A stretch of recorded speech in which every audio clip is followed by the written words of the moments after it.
True strength isn't found in retaliation, but in restraint. Silence isn't weakness.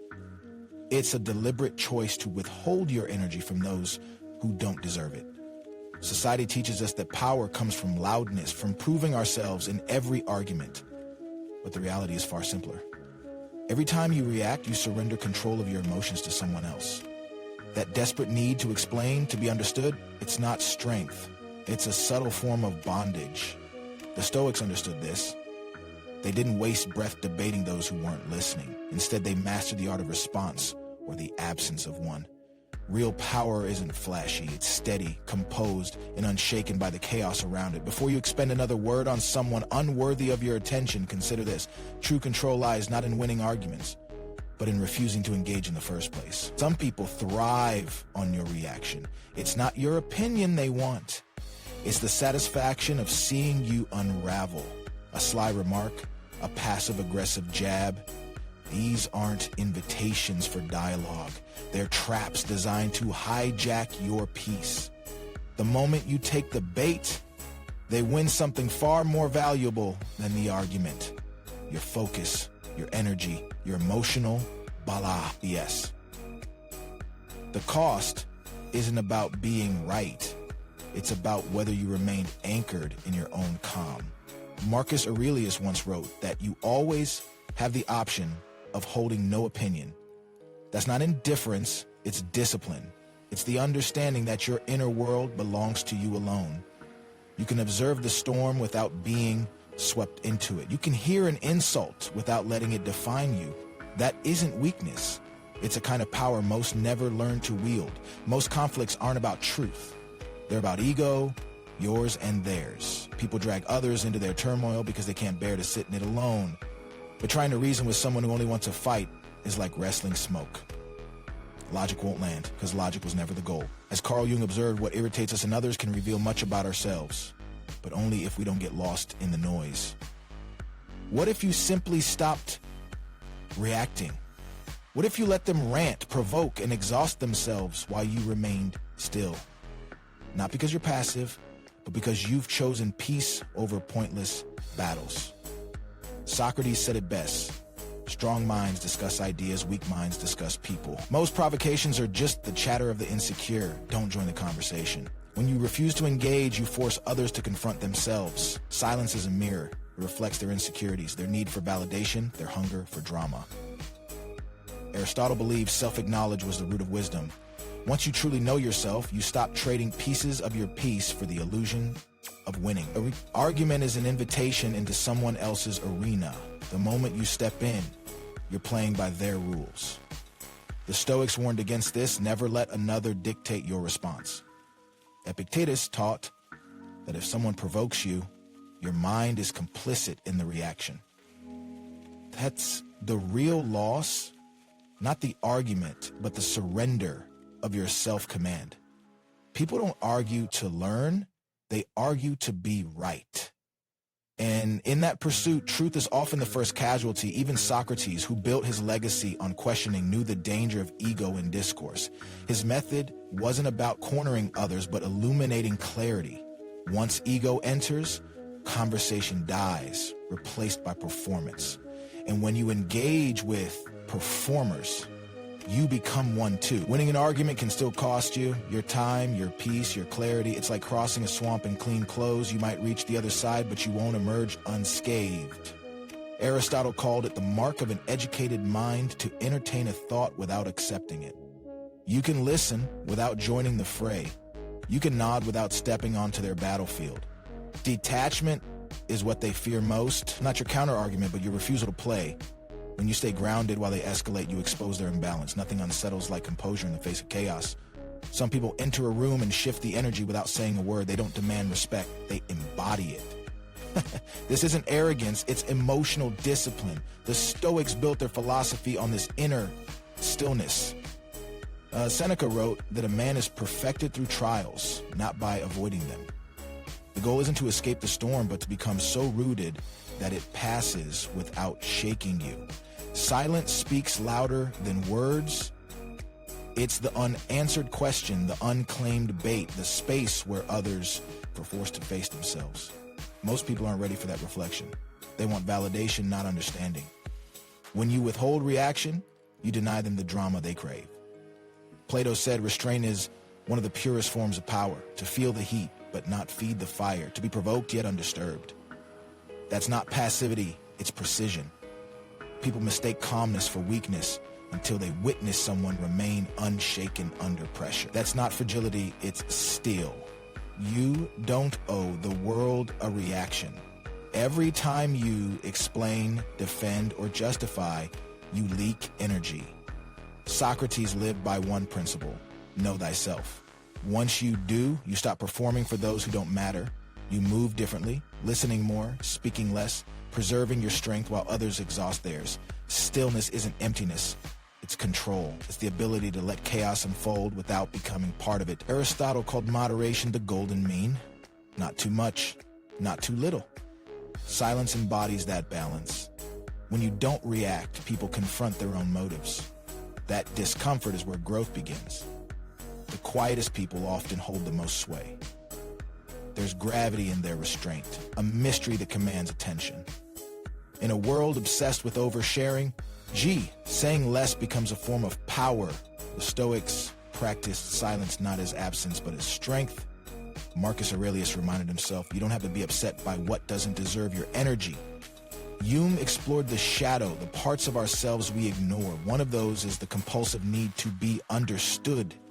When we react, we're often defending our ego, not truth. Silence breaks that cycle. It forces us to sit with ourselves and lets others do the same. Control isn't about domination, it's about not being dragged into someone else's storm. The moment you try to control others, you lose yourself. But when you master self-control, the world adjusts to you. Socrates didn't force agreement. He asked questions, letting others unravel their own contradiction. That's real authority. Grounded, unshaken, undeniable. Not every fire needs your oxygen. Most die if you stop feeding them. The Stoics taught the importance of guarding your inner peace. Marcus Aurelius wrote that strength comes from realizing you control your mind, not external events. That includes choosing which battles matter. Jung believes suffering stems from refusing to accept our limits. Not everyone will understand you, and that's fine. Not everyone deserves a seat at your table. Protect your energy like the rare resource it is. Aristotle called the mind's energy the essence of life. How much of yours are you wasting on fruitless conflicts? Plato spoke of harmony. Arguing disrupts that balance. You can stand firm without raising your voice. Boundaries don't require volume. Letting someone misunderstand why while keeping your peace, that's mastery. Watch how people react to your stillness. Some prod because they crave reaction. When you don't comply, your silence becomes a mirror they can't escape. The Stoics trained for clarity, not conflict. Epictetus said reaction defines the event. That pause, the breath before response, is where power lives. Jung noted that irritation with others reveals undissolved parts of ourselves, but only if we don't get pulled into their chaos. Silence forces them to face what they're avoiding. Aristotle's golden mean applies here. Stillness is balance, not absence. Socrates believed in examining life. Silence gives others that uncomfortable gift. They won't thank you, but they'll remember, because silence lingers. It echoes. The quietest often control the room, not by force, but by presence. Seneca wrote that. Speech reflects the mind. What does constant chatter reveal? Those who speak sparingly aren't mysterious, they're precise. Their words carry weight because they're not diluted by noise. Jung saw solitude as healing. That space between thought and action is where clarity grows. People sense it. The restraint, the intention, that's what shifts a room without words. Aristotle said the wise speak only when they have something to say. Every interaction is a choice, impulse, or awareness. The quiet ones choose awareness. They listen first, move second. Socrates' power was in questions, not lectures. Fewer words, more impact. There comes a point where you stop explaining your piece, not out of superiority, but because you've learned the cost of chaos. Choosing space isn't called with clarity. The Stoics weren't detached, they were disciplined. Marcus Aurelius focused on his own actions, not others' opinions. That's alignment, avoiding noise, not people. Jung called self-discovery the privilege of a lifetime. As you grow, the need to explain fades. Let them call you distant. Stillness isn't withdrawal, it's a filter. You're not here to fix what you didn't break. Plato said the soul thrives inward. Self-awareness isn't always social. Let them misunderstand. You're not auditioning for approval. Live by your values, not their expectations. The bridges you stop building matter as much as the ones you keep. Not everyone will understand the you who no longer explains. Those who matter will recognize your silence as strength. Turn down the noise, turn up your presence. The influential aren't the loudest, they're the stillest. Epictetus said to define yourself first, then act. Clarity doesn't demand attention, it draws it. Jung warned that chasing external validation fragments the self. Center yourself and the world adjusts. Plato wrote that wisdom seeks better company. Quietly. True power doesn't convince, it exists, unwavering. The strongest response is often none at all. Shaken, calm, in a storm of words speaks volumes. Marcus Aurelius saw revenge in refusing to become like those who wronged us. Don't mirror chaos, rise above it. Jung's individuation is about wholeness. Realizing you don't owe explanations frees you. Silence isn't empty, it's full of control. Aristotle's virtue lies in balance. Not reacting isn't weakness, it's mastery. You don't need to prove you're unbothered. You keep your focus sharp, your reaction's rare. Choosing peace over points wins the room. Not through dominance, but through poise. Stillness is authority. Let your silence say what noise never could. In a world addicted to reaction, calm is rebellion. The loudest statement is sometimes saying nothing at all. Stay steady, stay sharp. The deepest truths are often found in the spaces between words. When you stop reacting, you create room for something far more potent. Observation. Most people are so busy defending, explaining, or asserting that they miss what's really happening. But when you choose silence, you see clearly the insecurity behind their bluster, the fear driving their need to be right, the emptiness they're trying to fill with your attention. Nietzsche wrote, "The man of knowledge must be able not only to love his enemies, but also to hate his friends." What he meant was this: true understanding requires detachment. You must be willing to see people, even those close to you, without the filter of your own expectations. When someone provokes you and you don't take the bait, you're not avoiding conflict. You're seeing them and yourself with unflinching clarity. There's an art to holding space without filling it. The Japanese concept of ma, the intentional pause, the negative space, teaches that what's unsaid often carries more weight than what's spoken. In conversation, most people rush to respond, to reassure, to react. But the disciplined mind understands the power of the pause. That breath between stimulus and response, that's where your freedom lives. Consider this. When you refuse to engage in petty battles, you're not just preserving your energy, you're redefining the terms of the interaction. Most conflicts follow a predictable script: insult, reaction, escalation. But when you step off that stage, the entire dynamic collapses. Suddenly, their words hang in the air, unanswered. Their need for drama has nowhere to go, and in that void, something remarkable happens. They're left alone with themselves. The Taoists call this wu wei, effortless action. It's not about passivity, but about aligning with the natural flow of things, like a tree that bends in the wind but doesn't break.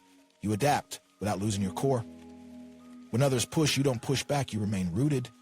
And in doing so, you expose the futility of their struggle. Rumi wrote, "Be like a tree and let the dead leaves drop." Not every interaction deserves your energy. Some people come into your life simply to show you who you no longer are. When you stop fighting to be understood by those who've already decided not to hear you, you free yourself for those who will. Here's the paradox. The less you seek validation, the more it finds you. When you're no longer desperate to prove your worth, people sense it. Not through your words, but through your presence. Confidence isn't loud. It's the quiet certainty of someone who knows their value doesn't fluctuate with others' opinions.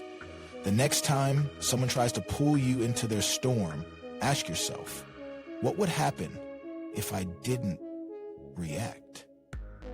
What if instead of rising to the bait, I simply watched? You'll often find that their power over you vanishes the moment you stop supplying the resistance they feed on. Sun Tzu's Art of War teaches that the supreme art is to subdue the enemy without fighting. This isn't just strategy, it's wisdom. The battles you avoid are often the ones you've already won. When you refuse to engage on someone else's terms, you force them to either escalate, revealing their hand, or retreat, exposing their bluff. Either way, you win by not playing. Your silence can be a gift to yourself and to others. To yourself because it preserves your peace. To others because it gives them the rare opportunity to hear themselves. Most people spend their lives drowning out their own thoughts, with noise, with drama, with endless chat. When you don't provide that distraction, they're left with something far more uncomfortable, the truth. So let them talk, let them prod, let them fill the silence with whatever they need to say. Your power isn't in your reaction, it's in your ability to remain undisturbed. As the Zen proverb goes, let go or be dragged. The choice is always yours, and when you choose stillness, you'll discover something few ever do. The loudest voices often have the least to say. The real ones, the thinkers, the doers, the quietly powerful, they speak sparingly. Because they know that words are currency and not every moment is worth the spend. Your energy is finite. Guard it like the treasure it is. Not with hostility, but with discernment. Some conversations are worth every word. Others aren't worth the breath it takes to have them. The wisdom is in knowing the difference. In the end, the most powerful thing you can do is often nothing at all. Not out of fear or avoidance, but from the unshakable knowledge that not every battle is yours to fight. The world will try to pull you in 1,000 directions. Your strength lies in choosing your own. Stay rooted, stay silent when it serves you, and watch as the noise fades, leaving only what truly matters. The greatest battles are often won in the quiet before the storm. In that suspended moment when most would lash out, but the wise choose stillness. There's an alchemy in restraint that transforms conflict into clarity. When you refuse to dance to another's chaos, you don't just protect your peace, you reveal theirs. Consider the martial artist who yields to an opponent's force rather than meeting it head-on. By refusing to resist, they turn aggression into imbalance. Your silence operates the same way. It's not a shield, it's a mirror. Those who come at you with venom find themselves staring at their own reflection, forced to confront what they've brought into the space. The French philosopher Montaigne observed that the greatest thing in the world is to know how to belong to oneself. This is the essence of non-reaction. When you don't scramble to explain, justify, or defend, you demonstrate something radical in our age of constant performance, that your sense of self, each and contingent on outside validation. Your worth becomes axiomatic, not argued for but assumed. Modern psychology reveals an uncomfortable truth. People often provoke reactions because they're unconsciously seeking emotional regulation through others. When someone baits you and you respond, you're essentially volunteering to manage their emotional state for them. But when you decline, when you remain an observer rather than a participant, you return that responsibility to where it belongs, with them. There's a neurological basis for this power. The amygdala, our threat detection system, fires at provocation, urging us to fight or flee. But the prefrontal cortex, the seat of rational thought, can override these impulses. With practice, you can create space between stimulus and response, choosing silence not as suppression but as sovereignty. History's most formidable figures understood this. Gandhi's nonviolent resistance wasn't passive. It was a strategic refusal to engage on the oppressor's terms. By not reacting to British provocations, he revealed the brutality of the system itself. Your personal silences can operate similarly, exposing the pettiness or insecurity behind others' attempts to provoke. The Japanese art of kintsugi offers a metaphor here.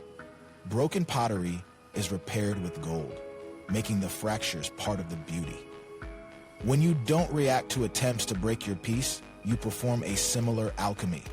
What might have shattered you instead becomes evidence of your resilience. The cracks others tried to create become the very places where your strength shines through. Practical silence requires preparation. Like a fire drill, you must rehearse non-reaction before you need it. Visualize scenarios where you're baited and practice breathing through the urge to respond. Develop physical anchors, a deliberate exhale, relaxing your jaw, that grounds you in the moment. These create neural pathways that make silence your default rather than your struggle. Technology has made non-reaction even more vital. In digital spaces designed for instant reaction, your refusal to engage becomes revolutionary. The unanswered tweet, the unacknowledged insult. These digital silences disrupt the attention economy's cycle of stimulus and response. You become ungovernable by algorithms that thrive on conflict. Financial traders have a concept called the widowmaker trade. A position so seductive that it keeps drawing people in even as it destroys them. Many arguments are emotional widowmakers, tempting to engage with but ultimately costly. The disciplined mind recognizes these traps and walks away. Your silence also serves those watching. In group dynamics, the non-reactive person becomes the emotional anchor. Like a tree that stabilizes the soil around it, your calm creates conditions where others can find their own footing. You model that conflict isn't mandatory, that there's another way. The Stoic distinction between what's in our control and what isn't becomes crucial here. Others' words and actions, not yours to control. Your attention and energy, entirely yours to command. Every time you withhold reaction, you reinforce this boundary, training yourself to invest only where it matters.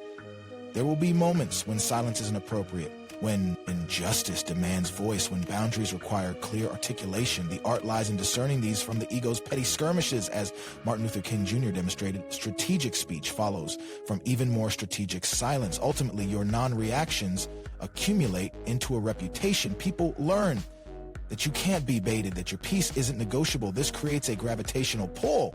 Those who thrive on drama drift away, while those who thrive on drama drift away, while those who thrive on drama were drawn in. Your silence over time curates your environment. The poet David Whyte writes that sometimes it takes darkness and the sweet confinement of your aloneness to learn that anything or anyone that does not bring you alive is too small for you. Your silences are those moments of sweet confinement where you rediscover that much of what demands your reaction isn't worthy of your soul. In the end, the silent aren't weak, they're selective. They understand that attention is the rarest currency and they spend it wisely. While others exhaust themselves in ceaseless debate, the disciplined conserve their energy for what truly matters: creation, connection, the quiet work that endures. So let them misunderstand your silence. Let them mistake it for weakness, for indifference, for anything but what it is. Your unshakable commitment to move through the world on your own terms. The trees don't argue with the wind. They simply grow. Be like that. Grow. And let your stillness speak for itself. The most profound revolutions begin in silence. Not the absence of sound, but the presence of unshakable conviction.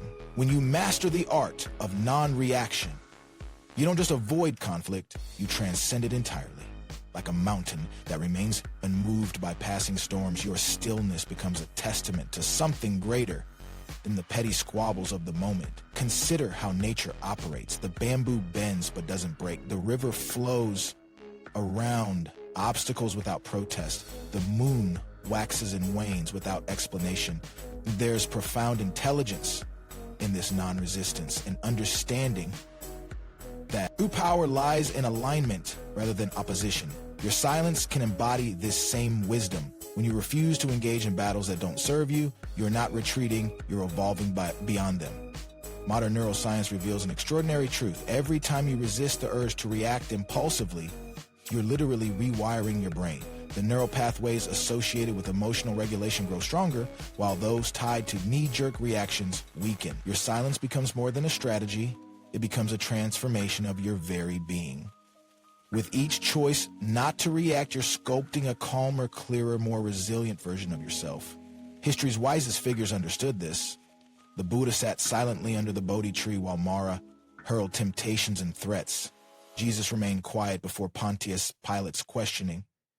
Their power came not from what they said in those moments, but from what they didn't say. In our own lives, we face smaller but equally telling tests. The rude comment, the unfair criticism, the deliberate provocation. How we meet these moments defines us far more than any victory speech ever could. There's an alchemical magic to restraint. When you don't take the bait, something remarkable happens. The energy of the conflict has nowhere to go but back to its source. Like a boomerang, the negativity returns to the sender, often with greater force than if you'd engaged directly. This isn't mystical thinking, it's observable psychology. People prepared for battle are disarmed by silence. They expect resistance. What they can't handle is being ignored. Your non-reactions also serve as living counterexamples in a culture addicted to outrage. In a world where everyone's screaming to be heard, the person who speaks only when they have something meaningful to say stands out like a lighthouse in a storm. Your silence becomes your signature.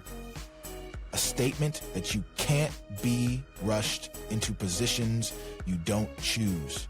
That your words carry weight because they're not spent frivolously. Practical silence requires developing what Navy SEALs call front sight focus, the ability to maintain clarity amid chaos. When provoked, they train to focus intently on their immediate task rather than the surrounding mayhem. You can cultivate similar discipline. When tempted to react, bring your attention to your breath, to the solid ground beneath you, to the bigger picture beyond the momentary friction. This mental pivot transforms potential conflict into an opportunity for growth. The digital age makes non-reaction particularly potent. Social media thrives on knee-jerk responses, algorithms rewarding outrage with visibility. When you resist this cycle, when you let the provocative post pass without comment, when you don't take the inflammatory bait, you're performing a radical act of digital sovereignty. Your silence becomes a firewall of instant manipulation, a declaration that your attention won't be hijacked so easily. Financial markets offer an apt metaphor. The most successful traders know that sometimes the best move is no move at all. They watch volatile swings without getting drawn in, understanding that most market noise is meaningless in the long term. Your emotional economy operates similarly. Not every provocation deserves an investment of your energy. The wise know which fluctuations to ride and which to ignore. Your silence also creates space for others to grow. Like a master teacher who knows when to let students struggle toward their own answers, your non-intervention in petty conflicts allows those around you to develop their own emotional intelligence. Sometimes the greatest gift you can give someone is the opportunity to sit with the consequences of their own behavior, undistracted by your reactions. Spread. There's an important distinction between silence and suppression. Healthy non-reaction comes from a place of abundance. The knowledge that your peace is more valuable than any argument. Toxic suppression stems from fear, of conflict, of rejection, of not being heard. The former empowers, the latter diminishes. Cultivate the silence of the mountain, not the silence of the doormat. As you practice this art, you'll notice an interesting shift. People will begin to lean in when you do speak. Your words will carry more weight because they're not diluted by constant chatter. Your no will mean more because your yes isn't given lightly. This is the paradox of restraint. By speaking less, your voice becomes more powerful when you choose to use it. In the end, your silence isn't empty. It's pregnant with possibility. It's the space where true listening happens, where insight gestates, where the still small voice of wisdom can be heard above the din of daily life. While others exhaust themselves in ceaseless debate, you're conserving energy for what truly matters, for creation, for connection, for the quiet work that changes worlds. So, let them mistake your silence for absence. Let them think they've won because you didn't fight. The oak tree doesn't argue with the acorn about who's taller. It simply grows. Water doesn't debate rocks, it flows. Be like that. Grow where you're planted, flow around obstacles, and let your unshakable presence speak louder than any words ever could. The final mastery isn't in always knowing what to say. It's in knowing precisely when not to. In that knowing, you'll find a freedom few ever experience, the liberty of no longer being at the mercy of every provocation, the power of moving through the world on your own terms undisturbed. This is the silent victory, the one that echoes loudest in the chambers of your character.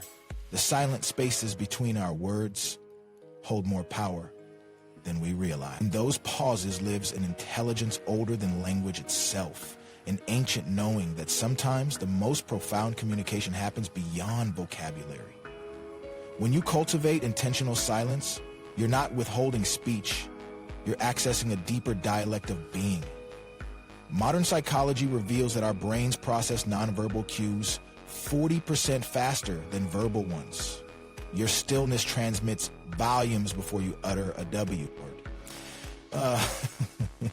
Like a master painter using negative space to define their composition, your strategic silences shape how your presence is perceived.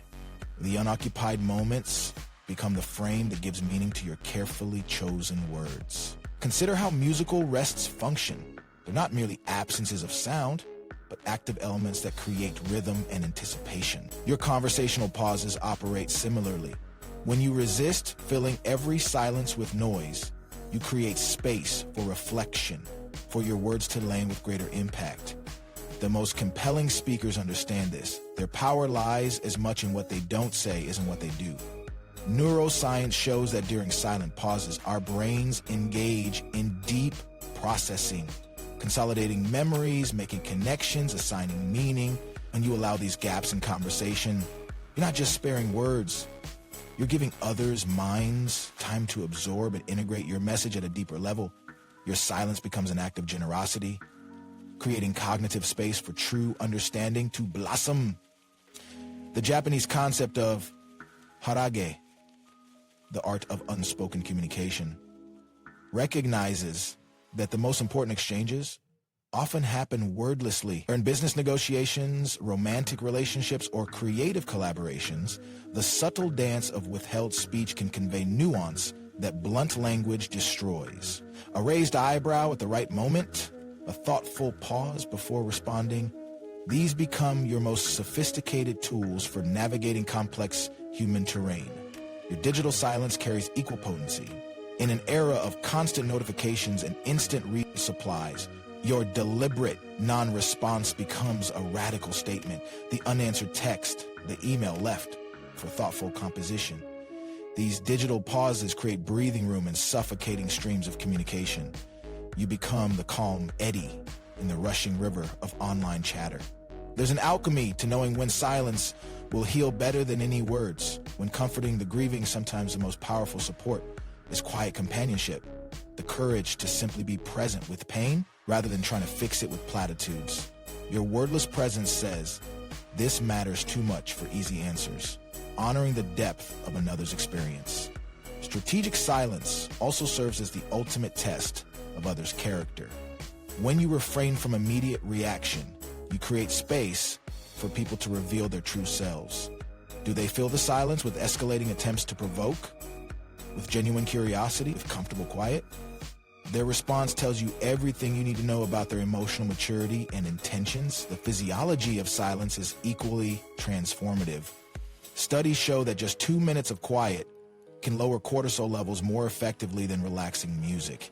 Your conscious pauses aren't just social tools. They're biological resets, moments where your nervous system can return to baseline amid the chaos of modern life. In this way, your silence becomes self-care enacted in real time. Consider how nature communicates without words, the way trees share nutrients through fungal networks, how flocks of birds move as one through subtle energetic cues. Your most authentic connections often operate on the same wordless frequency. The comfortable silence between longtime friends, the knowing glance bet between partners, these unspoken bonds often form the strongest relational glue. Your professional life benefits equally from this practice. In meetings, the person who speaks last often wields disproportionate influence. By resisting the urge to immediately weigh in, you gain time to synthesize others' input while positioning your eventual contribution as the considered culmination of the discussion. Your silence becomes strategic advantage. It's an art, the silent leadership. The ability to guide through presence rather than pronouncements. Like a seasoned captain who can steady a ship with quiet confidence during a storm, your calm non-reaction in crises communicates more powerfully than any motivational speech. People will forget what you said, but they'll remember how you made them feel in those wordless moments of challenge. The spiritual traditions across cultures recognize silent contemplation as the path to deepest wisdom. Whether Christian centering prayer, Buddhist zazen, or Quaker meeting practices, they all point to the same truth. The answers we seek often come not from more thinking, but from becoming still enough to hear what's already there. Your daily pauses become portals to this timeless knowing. As you master this practice, you'll notice a fascinating shift. Your words will become more impactful, precisely because they're less frequent. Like a sculptor who removes marble to reveal the statue within, your elimination of unnecessary speech allows your essential messages to emerge with greater clarity and force. Your voice gains weight because it's no longer diluted by verbal clutter.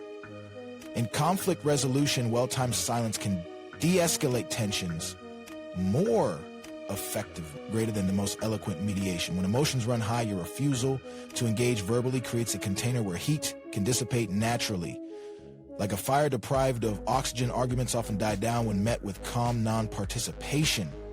Your silent moments also serve as creative incubators. History's great innovators, from Einstein to Jobs, understood the connection between quiet reflection and breakthrough ideas. In the spaces between your thoughts, novel connections form. Your most original insights will likely come not when you're straining for solutions, but when you're still enough to receive them.